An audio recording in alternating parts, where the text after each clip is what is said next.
Let's now talk about spikes and how to get pyro spikes if you need them. So, as we've mentioned before, whenever we see spikes, it usually happens after the initial blast. Because what the spikes are is debris and things that have blown up that are moving through the air and bringing the smoke along with it. And so that can be dust, it could be little clumps of rocks. Usually these spikes don't actually have a big old piece of debris at the end, but it is like a cluster of dirt or something like that, which again is pulling from that main smoke plume. So how would we go about doing this in Houdini? Let's start with the most straightforward option we can think of with just density and just velocity in these general shapes. So as I just mentioned, we have density. It is a blob, a sophisticated blob at that. And we have some velocity shooting through like this. And all I did was create particles and rasterize their velocity. So if we bring that through a solve, what do we get? And that will give us more blobs, specifically mushroom blobs, which I'm sure many of you have seen before. I mean, if you've played with the default pyro settings or, have done any sort of pyro in Houdini, the mushrooms is probably one of the first things that you're trying to figure out on how to get around. So let's actually figure out what's going on here. Let's do a little bit of investigation and take a step back to think about what's happening here. Starting with velocity, let's see how this story plays out when I have all of these little streamers going on. So we start with our spikes, they're right there, and notice how they're starting to create these little curls. These curls happen when the velocity hits perfectly still air. And so if you want to see this another way, here's a volume slice. These values out here are zero on the velocity, right? And so as the spikes encounter these areas of zero velocity, again, they create these swirly shapes. And that's what gives us the mushroom. But there's something that's a little bit off about this story. Because let's pretend that this is you, and you are standing right outside of this plume. Maybe you're kind of falling from the sky right here, right? Now, let me ask you a question. If this was the real world and this bomb just went off, would you experience any velocity against your body? Well, of course you would. You would get wasted, obliterated, annihilated, completely vaporized if you were out here. But what is it that's actually hitting you when you're out here? What's actually getting you wasted? It's not the smoke, because the smoke's right here, right? So, if velocity was just where the smoke was, then you wouldn't feel any effects. Instead, it's all of the air molecules. It's all the nitrogen, the oxygen, the stuff that makes up the air around us that's moving really, really, really fast and hitting you with pressure. And so what this says is that when something blows up, and I'll go back to our reference, even though you can't see it, the air around the smoke is moving really, really fast. And that does not line up with the picture that we see right here. Because what did we just say? We just said that these guys are heading into areas of air that are completely still, that don't have any velocity whatsoever. And so this is a limitation of the functionality of the project non-divergent microsolver. In other words, when the pyrosolver goes to equalize the divergence and it vects all the density and the temperature and all that stuff, it basically sets the velocity of the surrounding air to zero at every single step. Now, I want to be very clear that I am not a scientist, but if I was to guess as to what's happening here, to make a hypothesis, if you will, I would say that the phenomenon of the air advecting faster than the smoke particles has to do with the same phenomenon that you see when you try to throw a bowling ball versus a baseball. Which takes more energy? The bowling ball, right? The heavier particulate matter faces friction, has more mass, doesn't travel as far as the baseball does, as the small particulate matter that makes up our air. So when we think about the velocity, yes, we are seeing perhaps an accurate velocity of the smoke, but we're not seeing an accurate velocity of the particulate air that's surrounding the smoke. And from my understanding, the project non-divergence microsolver has no way of distinguishing the difference between the rate of advection on the air particulates versus the smoke particulates. And so because of that fact, we're dealing with an imperfect system here. And we have to make a judgment call as to how to get around this, and how to kind of fake this effect. Because if we were to be perfectly physically accurate, we would have to take into account the different rates at which the pressure normalizes based on the particulate matter being advected. So with that being said, I'm not going to try to actually source in velocity for that surrounding air, because what will happen is we'll just basically take the smoke because of the way that the project non-divergence field works, right? Instead, what we can do is find a way around those shapes and fake the look of what we see in those spheres. One more time, just so that this is very clear. The reason why we're not getting these mushroom shapes along here and what we see in the real world is because the velocity is already moving in this direction. If we were to take a velocity sample of this section right here, we would already have velocity heading in this direction because of the surrounding air. And so that's why, again, it's not like we're pushing against completely still air.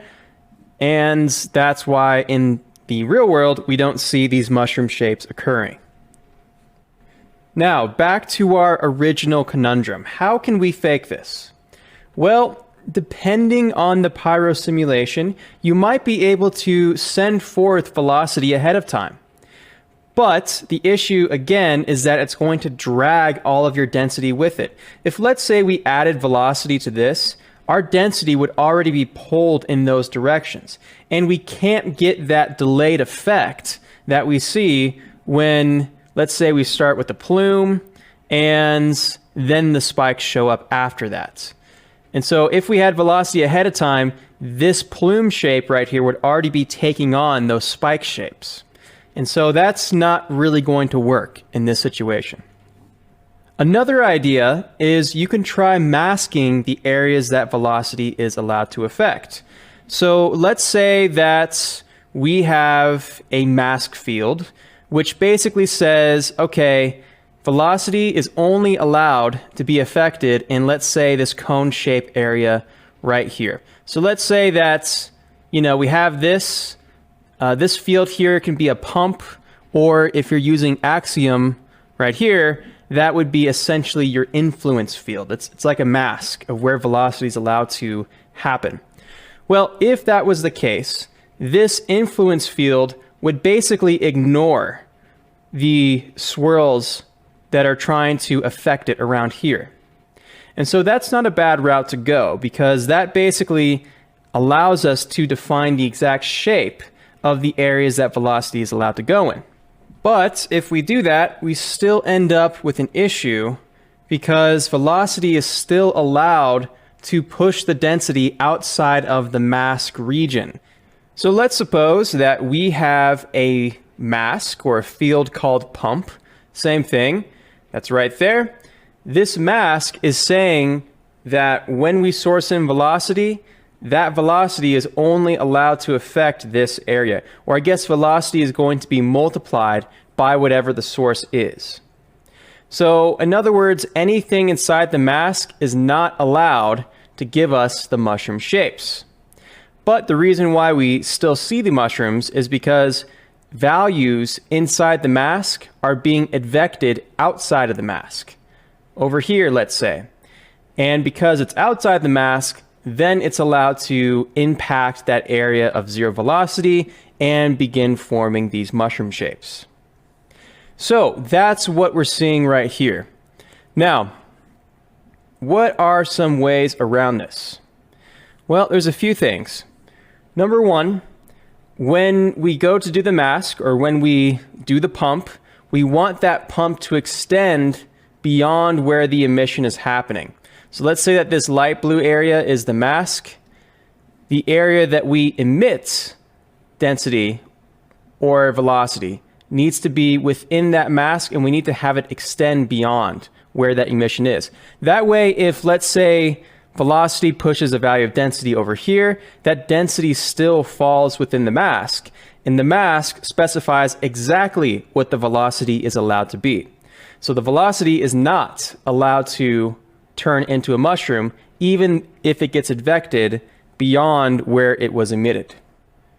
In other words, it really helps to think of this mask as preventing the mushroom shapes from happening. So if we place that mask where we don't want mushrooms to happen, then things are going to work out in our favor.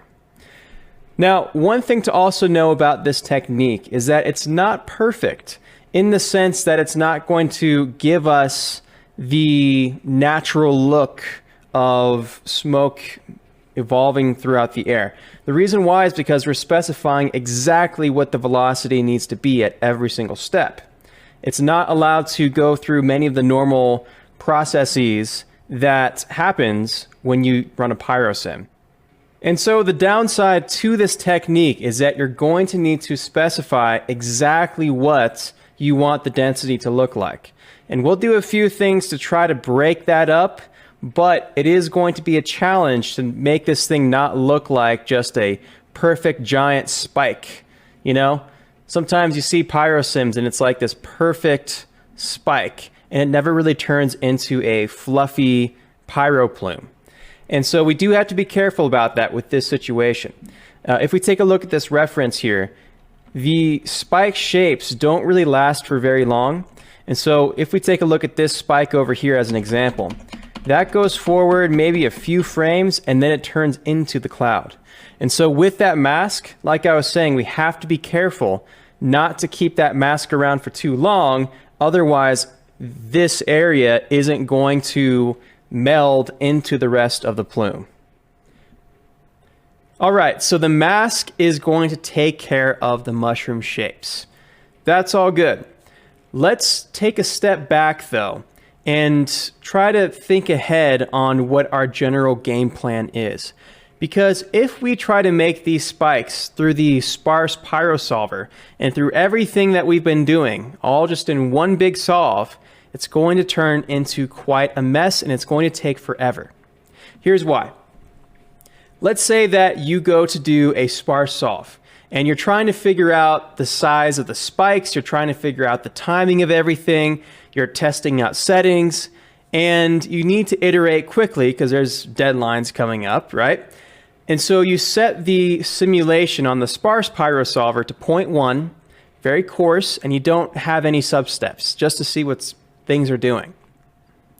Well, if we do that, we're going to have those blobby shapes from our velocity. The pyroclastic cloud is going to get poofier because that velocity is not being solved correctly. And again, we're trying to figure out the correct size of the spikes, the correct behavior, the right timing of everything. It's going to be pretty difficult to get any sense of what you're doing without those substeps and without bringing the division size down to, let's say, 0.05. And so that's going to take forever if you try to source in the spikes at the full resolution that you want to eventually deliver to the client. Instead, there's a much better way to go. We're going to take the spikes as a separate simulation. That'll give us more control over the animation and timing of the spikes. If we want to offset that by a few frames, we have the ability to do that. We want to retime the spikes, maybe change the animation. We have controls of doing that because it's its own separate components. And in addition to that, we could still make it blend into the original simulation. All we have to do is use the velocity field from the pyroclastic plume to affect any density values that were generated in the spikes that aren't in the mask field.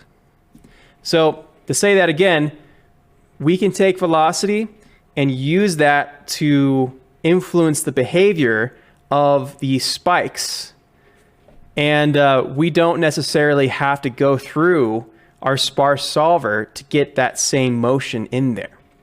This is a really great technique for taking a different solve on something, having individual control over that thing, and then merging that in with another pyro solve that you've already done. It's a really great way to work if there's something that's drastically different. And in this case, the spikes are drastically different than the main behavior of that plume in the early frames of its evolution. So for the spikes, we're going to solve that using Axiom. And by the end, we'll basically take the result of Axiom, the result of our main solve, and just combine them together to give the illusion that it's all part of one simulation.